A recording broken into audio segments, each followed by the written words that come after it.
Good morning, everyone. Can anybody read that slide? Because I'm having trouble reading it. Is there any way to sharpen the Lloyd? Is there any way to sharpen the focus on that? Yeah, we're trying. Yeah. Okay. It's like a faded memory.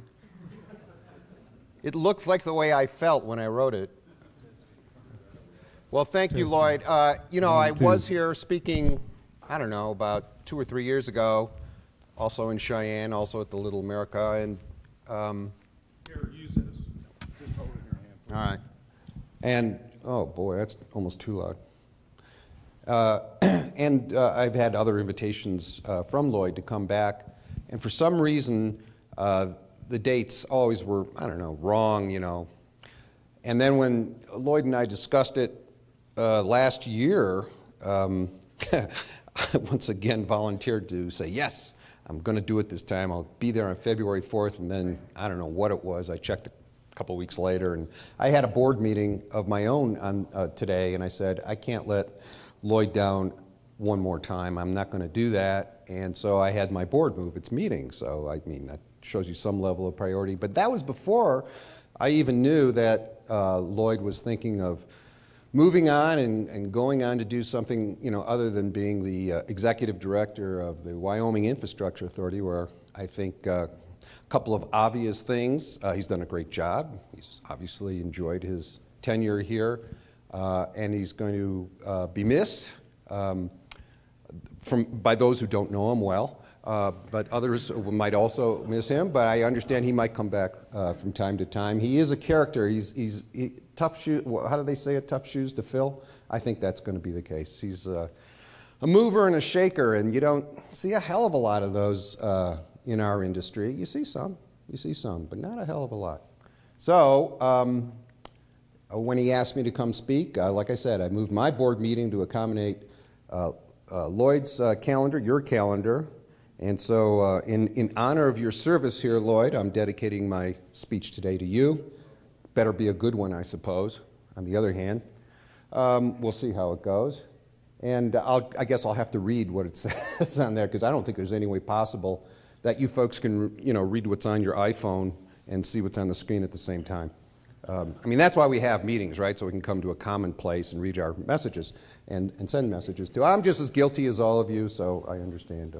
I'll just be pointing up people and reading your name tag when I see you doing it. Not a problem. So the Western Power Trading Forum, it's a part-time gig for me. Always was and always will be, because prior to starting it in 1998, I was doing power plant development. It was a time period, it sounds like yesterday to me. It sounds like yesterday, I'm sure, to a couple of you folks, and it sounds like ancient history to probably a lot of you. I hate to think about that, but that's the case. And I was doing natural gas-fired power plant development in southern Nevada, and that was a period of time when, if you can believe it, I think gas prices were about $1. You can dream of that today. Maybe a year ago that would have seemed like a stretch, but today you can almost imagine how that was possible. The marginal cost of electricity in the western states was about $8 a megawatt hour in the winter time. We had abundant hydro, and demand had not taken off to the extent that it has since. And the word on the street was basically nobody's going to build another gas-fired power plant in the West for 20 years, something like that. That was like 1995. That prediction didn't prove to be correct, did it? So I was working for a client that was interested in learning more about how California was going to restructure. Obviously, this is all before the energy crisis in California. And I thought, well, here's a novel idea. There's going to be this new organization called the California Independent System Operator. There might be a class of individuals and companies that want to do business in California. Why don't we start, or I start, a trade association to represent their interests before the ISO and the PUC and FERC, and here we are 15 years later, and I still have this gig. And I said it was part-time because I like doing a lot of things, a lot of different things. I do consult for private energy companies, transmission developers. I like keeping at least one of these 5 fingers on this hand, keep it in the development sector, because when you're a trade association, you're dealing with politics, and you're dealing with, policies and regulations, and that has an interest of just so much. You can only just take so much of that, and then you want to do something that's a little bit more grounded. And I hate to call development in the energy business real. It is what it is, and most of you probably know it as well as I do. It's grown. Our organization has really grown in the 15 years that we've had it. Some of you had the opportunity to meet Claire Brydenich. Let me clear my throat here. Now, see if that works. You met Claire Brydenich yesterday. She's one of the 4 consultants that we have on WPTF staff. She does everything related to greenhouse gas regulations, whether it be in California, whether it be EPA related. There's not much outside of those 2 things until these 111D rules start landing in a real way. And I also have 3 other consultants.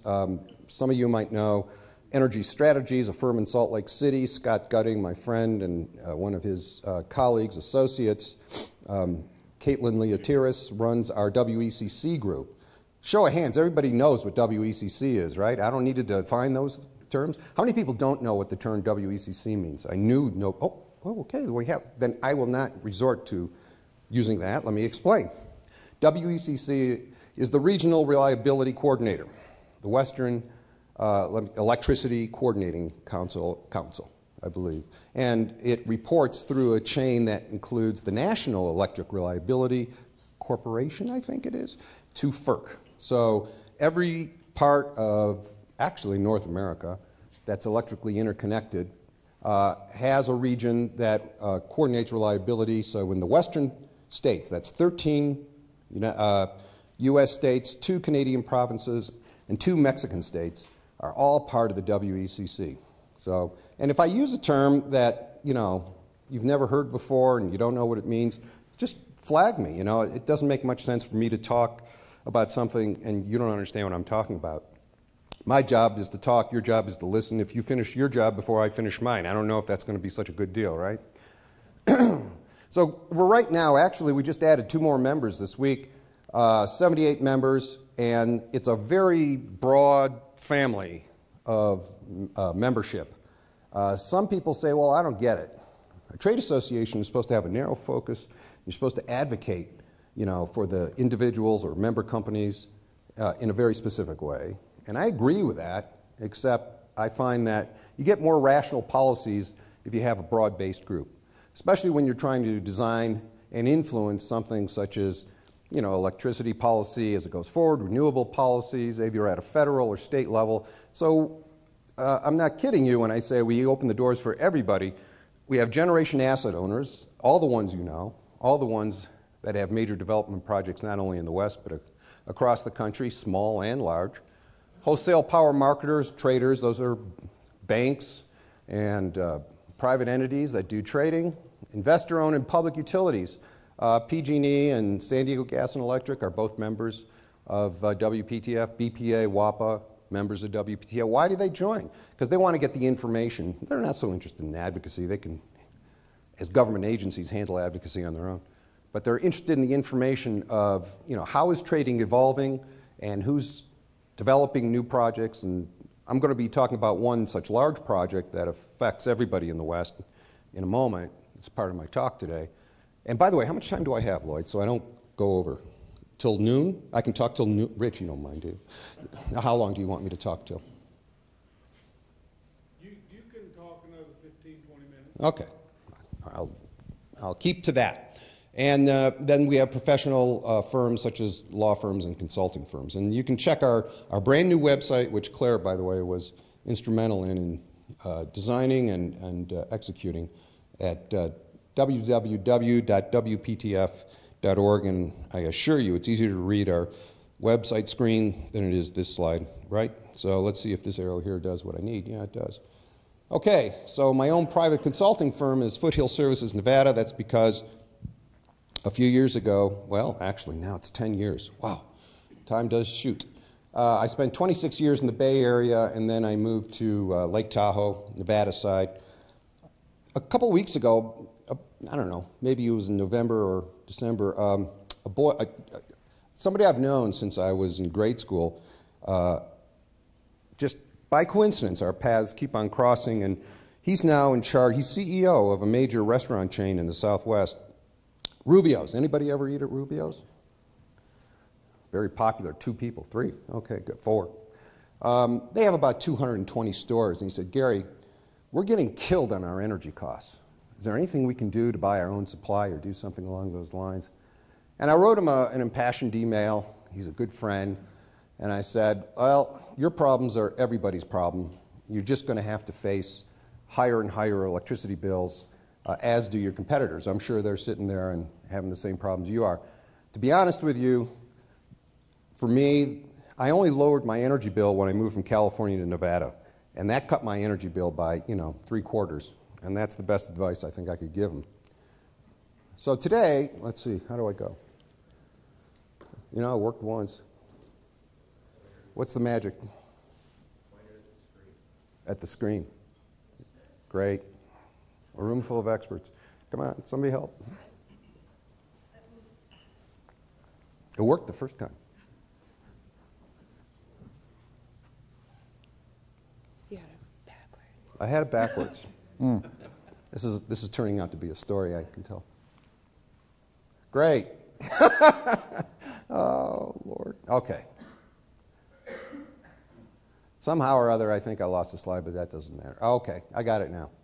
One of the things that I do that's really not part of my job, but I started it back in 1998, is report to people what's going on, because when the new energy markets or the new electricity markets in California were evolving, every week there was so much information I couldn't keep track of it. And so I thought, I'll write it down and I'll send it out by email to a number of people who were just newly joined into WPTF at that time. We were new. And it was just that. It was nothing more than an email of what happened this week. And then I did it again the following week and the following week. It didn't have a name. It didn't have really any structure. But it evolved over the years. And today I have about, I don't really know how many readers I have, but it goes out to about 4,000 people every week. And it's reserved for the members of WPTF, plus anybody in the media who can do me some good, or at FERC, or at the CPUC, or at the CAISO, because people everywhere can do me some good if they're in the right place. And it's called the Friday Burrito. What is a burrito? My girlfriend thinks this is her competition for my attentions and affections, and I keep on assuring her they're not.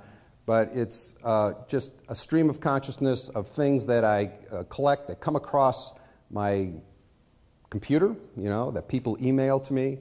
And every week I select the topics that are of most interest, and I discuss them. And then there's also some odd things in there that you wouldn't expect, such as recipes and stories, a little bit bawdry stories, a little bit on the blue side. And over the years, people have remarked to me that they love reading the burrito, especially the recipes and the stories. So you can understand how that might get their attention. But it's quirky, and I mean it to be quirky because I figure if I can get anybody's attention for 20 minutes in this day and age, I must be doing something right. And that's what I try and do, and get their attention and make them think. Just make them think. I have pretty strong opinions about things, but that doesn't mean they're right.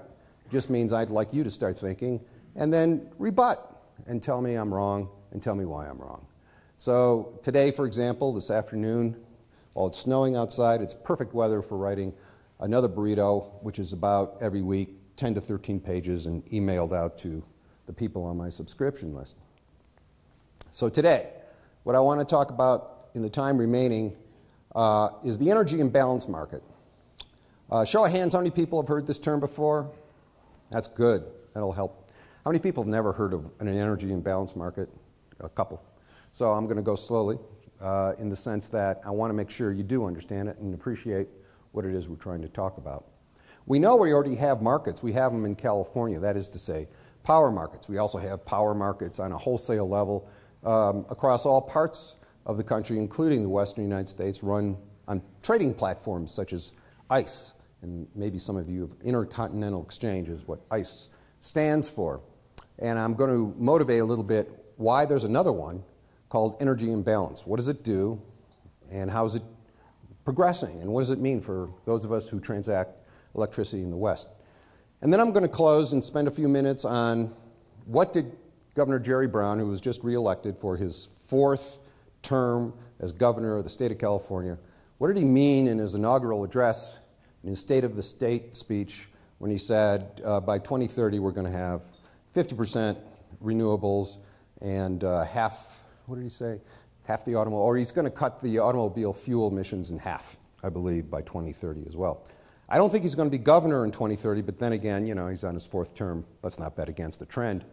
So let's go. I need to establish just a few terms or terminology that will help this discussion. It's very hard to talk about something like energy imbalance market without getting into the weeds. My challenge today is don't take you into the weeds.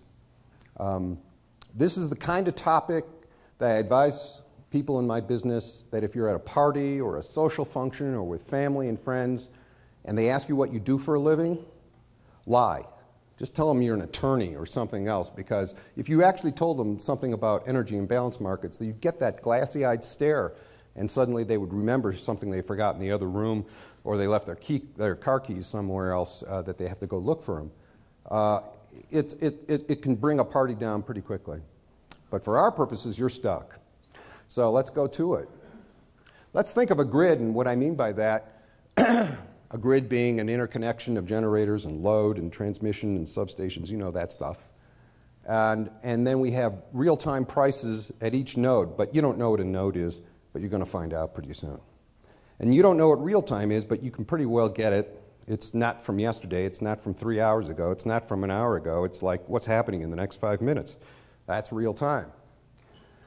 And let's start with the California ISO grid. That's easy enough for you to imagine. Most of you know the footprint of the California ISO. And the ISO, let's say we expand it to include PacifiCorp, both their east and their west balancing areas, balancing authorities. PacifiCorp has 2. The ISO is 1. And let's say effective last November 1st, we have this new market. And why do we have this new market? That's the question we have to answer very soon. But let's just get through the geography. This new market will expand by the current plan this November to add NV Energy. And other balancing authorities are looking at it quite seriously. What is a node? I told you we had to understand terminology. Just so you know, it's a physical point. All right? It's a physical point on the grid where electricity is injected. That would make it a generation node, or broadly withdrawn. That would make it a load node. And prices in these modern day models, which take all these factors into account to get a security constraint, which means we're not going to violate any transmission constraints, solution to operating the grid produces prices based on what people, generators that is, bid. They bid. That's the important thing to understand. They have cost factors for their variable operating costs, and they bid. And all that information about the grid and about all these different generators and where load is and how it might move is being taken into account, and boom, prices are getting established. And what does a nodal price mean? And this is the bottom line that I need you to understand. It's the value of energy for a small adjustment up or down at that point. It's the value, it's the value, it's the value, it's the value. It is not the cost. It's the value. And that's where people get lost. They say, oh, we're just going to take all the costs and cram them together, and I'll take the least cost one, and then I'm going to satisfy all the constraints and come up with how much energy and how much it's going to cost in order to produce it. And what that ignores is the fact that conditions change, constraints change, lines and facilities go in and out, and what you really want to do is encourage people to bid. So why did a need arise, a perceived need arise, to have an energy imbalance market? Because of the prevalence of renewable generation that was being developed basically in the Northwest that was going to California to satisfy its renewable portfolio standard. Well, you say, well, wait a minute, I don't get it. We already have markets. We already have people in California bidding. What's the problem? The problem is that there's not enough thermal generation that we are aware of to help balance that in a cost-effective way. Operators know how to balance a grid, but what you can't know, given the changing situation and the cost that generators are looking at in every 5-minute period, is what's the most effective and efficient way to do that? The word efficient means we can do it cheaper than, let's say, the old way of doing it. That's what efficiency is all about. Pacificor did the math. They figured it out. They said, you know what? We have to do a lot of balancing to satisfy the changing wind speeds for a lot of wind generation that is, home in California. So for an 11,000 megawatt system with about 4,000 megawatts of wind, you're asking us to balance an awful lot of energy just to make sure it gets to its home base in California. And this is getting really costly, and understandably, we're getting nervous about it. So the EIM was invented to take the concept of establishing value for adjusting thermal generators up and down beyond the ISO footprint. And that's a good thing. That's the good thing, because in a way, what it does is expands the good part about having an organized market like the California ISO and expands it beyond the ISO. Because if you tell people in the Northwest, you're going to do business and look like the ISO, you're going to get a quick answer, which is hell no. We're not doing that.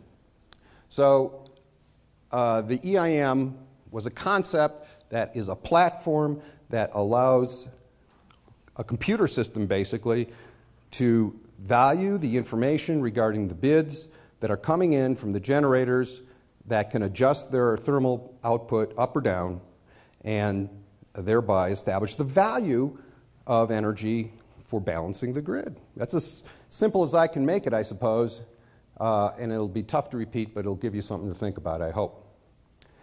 I got to make sure I'm on track here. So how well is it working? And I'm going to talk a little bit about that. You notice there's two parts of this slide. There's a blue shaded area, and there's to the right of it, and I'll explain why that is. So I told you that this new platform, after a year of development and some testing, was started on November 1st of last year. And we were assured that everything was going just swimmingly well, and I do believe that's true, but in the initial process, something which in hindsight almost seems so obvious that it begs the question, why didn't you think of this before? But there were price excursions that were going on, especially in the Pacificor east balancing area, where I believe you're east of the Cascades, where most of the generation, especially wind generation, is located, is trying to go west, where the Pacificor load and the other part of the balancing authority wants to go. And therefore, the value, not the cost, the value of being able to adjust schedules 5 minutes at a time in order to accommodate the transmission constraints between going east or west, we're going up to the maximum of $1,000 a megawatt hour. Now, this chart here recognizes the frequency, tough for you to see in the back here, I don't know if you can, the frequency of times on the different days in November when prices were over $500 a megawatt hour for the adjustment, for the ability to adjust to the changing, call it system dynamics, if you want to call it that. How much to clear the constraint. And it's really not that unstable, but it caused some nervousness, so much nervousness in the first 2 weeks, that's the blue shaded area, it covers the first 2 weeks of this new markets operation, that they decided to make, the ISO decided to make an emergency filing to FERC and say we need a waiver, that the way we're calculating value to go from one point to another on this new platform, we're going to have to change it. It's going into rules that we think we can modify, and it's kicking into a penalty price of $1,000 because we're running out of resources to adjust to this changing demand and changing supply situation. So that's what the waiver was. The waiver was a new set of rules which changed the way the computation was made. And I don't think there's much of a difference between the right, where there's no shade, and the left, where there is a shade, where there was no waiver. But what's going on right now? Now I have to look at the first year operation going from November 1 of last year to October 31st of this year. The ISO is now before FERC one more time, saying, I know we told you everything's going well, and I know we asked for this 90-day waiver, which we got. We want to extend that waiver now out to October 31st of this year. But everything's going well, trust us, it's just going well. What's really going on here is that the Pacific Core operators are getting hit with a whole bunch of new information, which I've never seen before. They're seeing information based on bids that demonstrate what the value of energy is at an intertie point between their east and west balancing authorities. And it's information they've never had to use before. So there's a cultural change, as they call it at the ISO, when they describe it to us. They say there's a cultural change that takes place when they are suddenly faced with this new information. So it's a good idea. It's something that's worthy of doing. It's something that all the Western states, as they entertain more and more renewable energy, will be anxious to look at. It's not the first one, by the way, that's ever being done. The Southeast Power Pool, I believe, has done something like this. They are using a platform, though, that was developed by Xcel Energy and not by the ISO. And so it really is important in terms of helping us manage in a more cost-effective way the changing dynamics of larger and larger concentrations of renewable generation. And so that's what EIM is. That's where it stands right now. And we'll see how it all shapes up. A lot of us believe that as more resources participate in this new market, in this new platform, and when I mean by resources, I don't just mean Pacific Core resources. I mean private generators and ties even where other companies like TransAlta in Canada as well as PowerX have an interest in participating in this market. And if they see that there's a need for increasing generation on one side of a constraint or decreasing it on the other, they want to participate in that too. And they want to make this happen. It's just that it's all very much a real-time market and extends the ability of an ISO without saying you have an organized market regulated by FERC. Keeps away all the bad stuff, I suppose. Okay, California's insatiable quest for renewable portfolio. So a lot of you heard the statement or read the statement of the governor, and I read it very, very closely because two things I know for sure. He'll never let go of the so-called environmental leadership that he believes and the people who march behind him believe California was destined to do. They believe that they were destined to lead the world in renewable energy, in greenhouse gas reductions, and that everybody else, once they understand what California is doing, is going to follow along. I don't know about you, but where I come from, to be a leader, you have to have at least one follower. I haven't seen it yet, and if anything, it's California that's following. They're following in Germany's footsteps.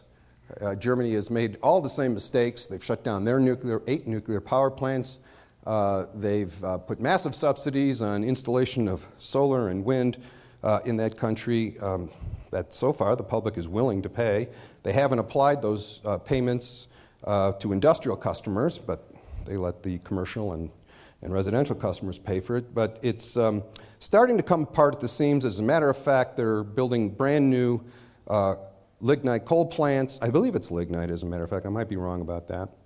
In Germany, in order to accommodate the growth in load and the reduction in nuclear output. And I believe some of that coal is coming from this state right here. So that's a boon. That's a boon, right? That's good for you. But in California's case, they're going down a treacherous path as they only know how to do. But there's a little bit of wisdom gained in all of this. And Jerry Brown and his new selectee for the chair or the president of the Public Utility Commission, Michael Picker, believe this, that they've already done enough in terms of forcing the utilities to buy 33% renewables in their portfolio by 2020, and those programs not only will be met, but will be exceeded, such that by 2024, I'm told, Gary, it's a matter of record. We're going to have 40% RPS by then. As for 50% RPS by 2030, I don't believe that the governor is going to endorse any kind of legislation to make that happen.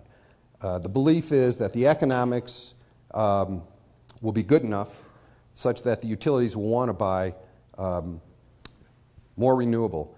What they're not taking into account, what they seem to be unable to take into account, is the amount of overgeneration that occurs when there's a lot of sunlight and not much load, and it's happening already. And so I figured it'll take about a decade for California consumers to figure out that they're going to foot the bill when solar generation exceeds the amount of power that's demanded at high noon or at 1 p.m., and you'll have negative prices in California. And by the way, we're already getting those. And what does negative price mean? What does negative price mean? It means if you produce it, you have to pay, and if you consume it, you get paid. So if you own a coal facility and you're producing coal and you have negative prices, that means for every ton of coal you produce, you pay somebody to take it, and the person who takes it gets paid. Make sense to you? Well, that's the way it's going to work. That's the way it works now. It doesn't happen in BPA service territory, by the way. They've outlawed negative prices. It takes a government agency to do that. So in California, we're going to have a situation where California consumers are going to end up paying for energy that they can't use themselves and giving that money for other balancing authorities in neighboring states to take that power off of their hands. And as much as the ISO has tried to convince the PUC and the governor's office this is really a bad idea and could be catastrophic, it's not going anywhere, it's not sinking in. And so I'll come back to you in a few more years and tell you more stories like that.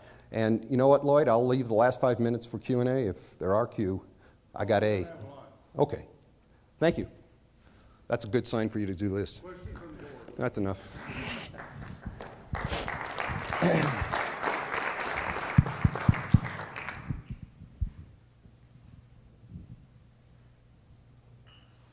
Thanks for the entertainment. I don't know if this is working very good. What I'm curious about, when I was at the CAISO meeting last year, and I heard them talking that they're going to really push, at least some people have the vision to push for electrification of transportation. Maybe that's a way to consume some of their overgeneration with recharging during the day when that peak solar hits and they don't have enough demand for it. Can you talk what you're hearing along maybe that possible scenario in the future? Yeah, it's called desperation. What they're trying to do is imagine social programs which people won't choose on their own, but they're going to try and shoehorn in so they can escape having to face up to the reality that they don't know what to do with this overgeneration. So there's 4 ways to get rid of this overgeneration, right? You can create load, like you just suggested that people plug in their cars, but there's not enough plugs for all the cars. So you go figure that one out. Or you can build storage. And as last I looked, storage did cost something. It has a positive cost to it. And then you could try and, push all that excess into storage and then take it back during the nighttime. Or you could sell the overgeneration to smart balancing authorities outside of the California ISO that want to get paid to take that energy. Or you can incent generators, thermal generators in this case, to have greater flexibility in their ramping such that their minimums might be lower. Because what happens in a minimum load situation is at noon, let's say, when all the solar production takes place and demand is not so high, you've taken your thermal generators down to their minimum, right? But you can't turn them off because in 6 hours you're going to need them back when the solar goes away. So those are the 4 ways to cure the problem. And all they've done so far is encourage the high-cost one, storage. So as for changing people's appetite to plug their cars in, then the question would be, well, then why don't you have retail rates which reflect the true value of wholesale energy? And see how far that answer goes, and you'll get no answer, I assure you. But it's the question. That's the right question. So I know there's other questions coming your way.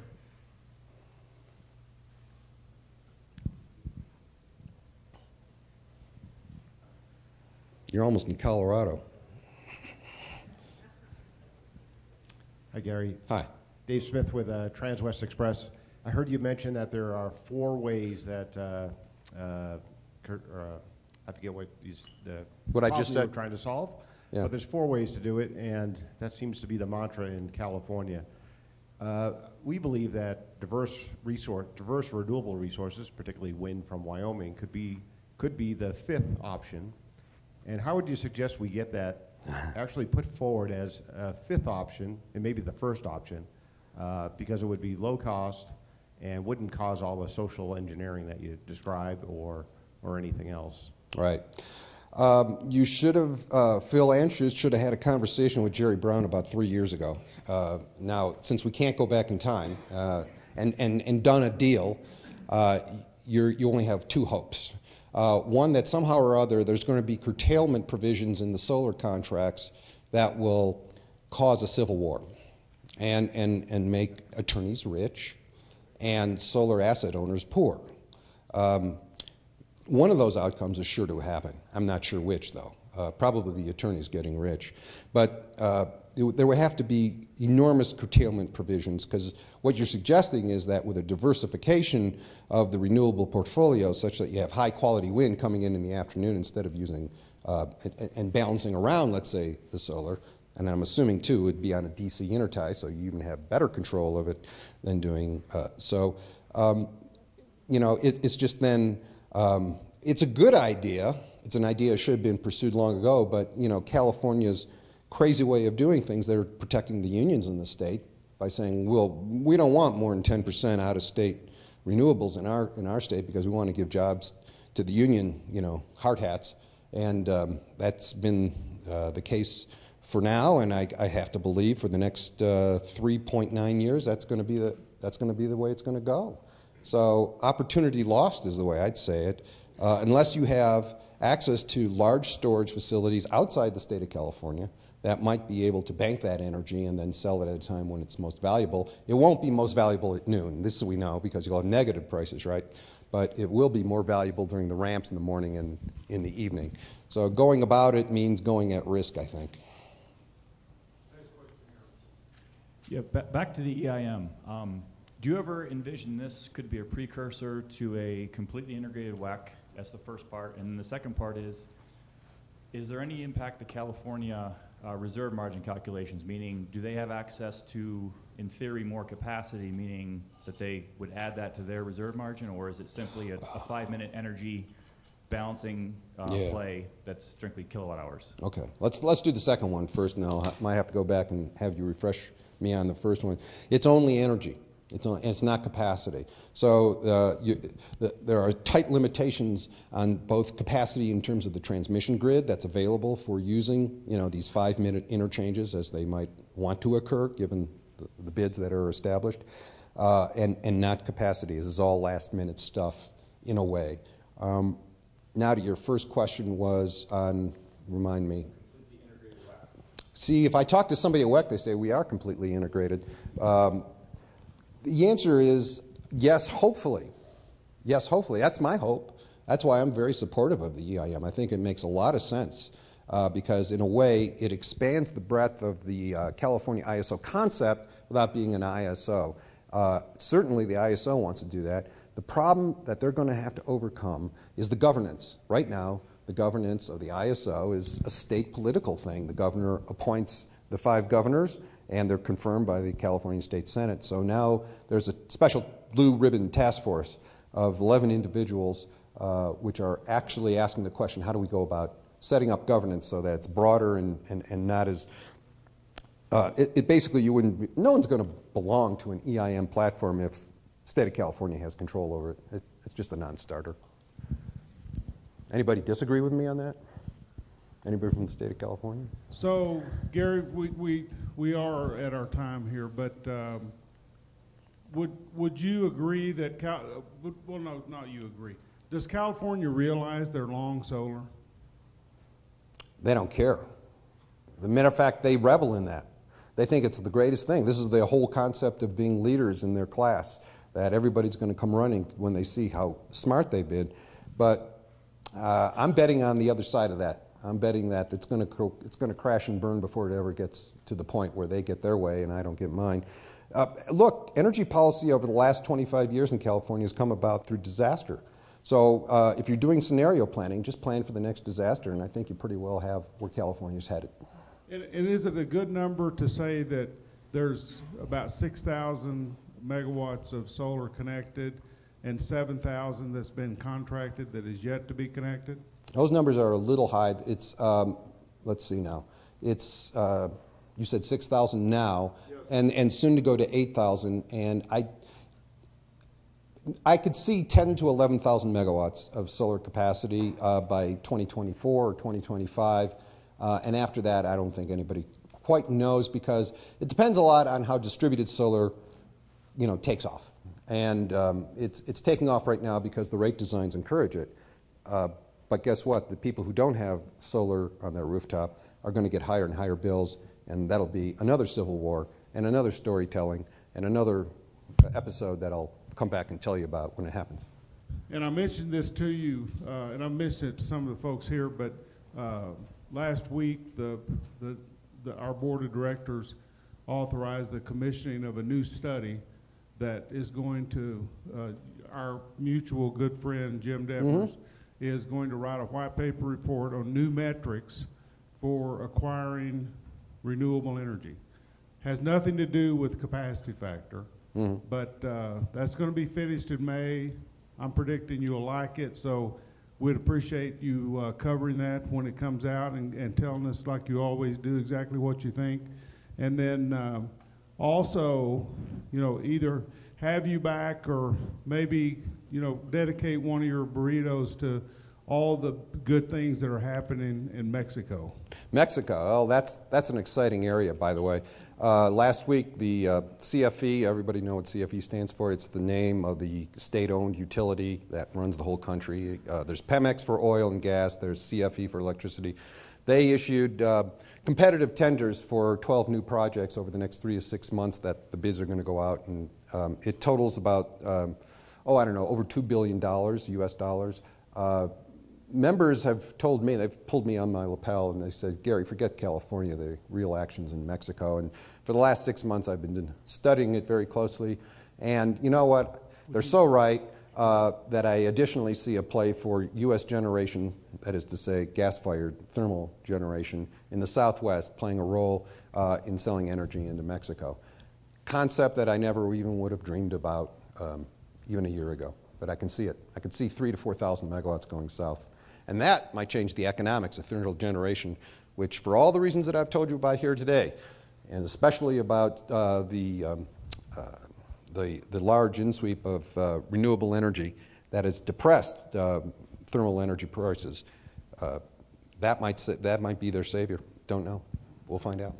Thank you, everyone. So if there's other questions you have for Gary, send them to Holly or I, and we'll forward them to Gary in the next few weeks. Maybe he can respond to those. Be happy to, I'm sure. But let's give Gary a hand. Gary, we appreciate it, sir.